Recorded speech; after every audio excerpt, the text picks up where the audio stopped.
Entraînement des forces d'élite de la police israélienne. Elles ont mis au point une nouvelle tactique pour pouvoir opérer en mouvement à bord de motos. C'est un reportage signé Mathias Sinbar.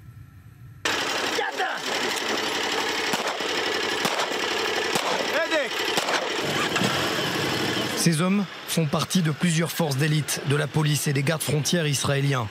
C'est la première fois qu'ils s'entraînent ensemble aux techniques de tir en mouvement. Et c'est en Israël que cette tactique de contre-terrorisme a été initiée. Sans pointer du doigt tel ou tel incident, nous avons connu malheureusement beaucoup d'attaques terroristes. Nous retenons les leçons de ces attentats. Nous les transformons en tactiques et en techniques de combat. Et je peux vous dire qu'aujourd'hui, nous voyons une nette amélioration de nos interventions, quel que soit le scénario de l'attaque. Mais une attaque en particulier aurait poussé ses instructeurs à améliorer ses techniques de tir. Le 9 octobre 2016, Youssef Karima est mortellement atteint par des tirs d'un terroriste palestinien à Jérusalem. S'il a fait face aux tirs au péril de sa vie, il aurait pu, grâce à ses entraînements, engager le combat depuis sa moto. C'est une spécialité de la police israélienne. On parle de techniques qui ont été pensées, réalisées et appliquées sur le terrain par nos unités de contre-terrorisme qui ont appris et déjà connu toutes sortes de scénarios d'attaque afin de répondre le plus rapidement possible aux menaces. Regardez-vous tout le temps et assurez-vous que tout est OK. Sagui, quand tu prends ton revolver, mets-le à 90 degrés. Quand tu as sauté de la moto, le canon était dirigé vers son dos. Faites attention à ça.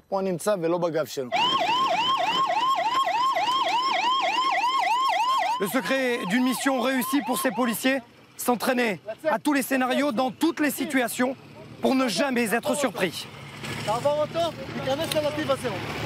Chaque détail compte. Tous les scénarios sont répétés des dizaines, voire des centaines de fois, y compris dans des situations particulièrement complexes. Car une fois sur le terrain, il faut agir vite. Comme ici, le mois dernier, ces hommes neutralisent un semi-remorque au centre d'Israël. À bord, un Palestinien qui planifiait une attaque au camion bélier. Nos hommes peuvent tirer à bord de leur moto, mais nous faisons en sorte d'améliorer leur technique de tir en mouvement en fonction de toutes les menaces sécuritaires. C'est eux, en fin de compte, qui devront prendre une décision complexe sur le terrain. Nous sommes là pour leur donner tous les outils pour qu'ils puissent opérer en quelques secondes. Et surtout, face à toutes les menaces, y compris des situations complexes comme des prises d'otages dans des bus. Alors que les attaques en milieu urbain sont aujourd'hui toujours plus meurtrières, ces unités motorisées de la police israélienne ont l'avantage d'être de manière constante les premiers sur la scène de l'attaque et donc de donner le plus rapidement l'assaut.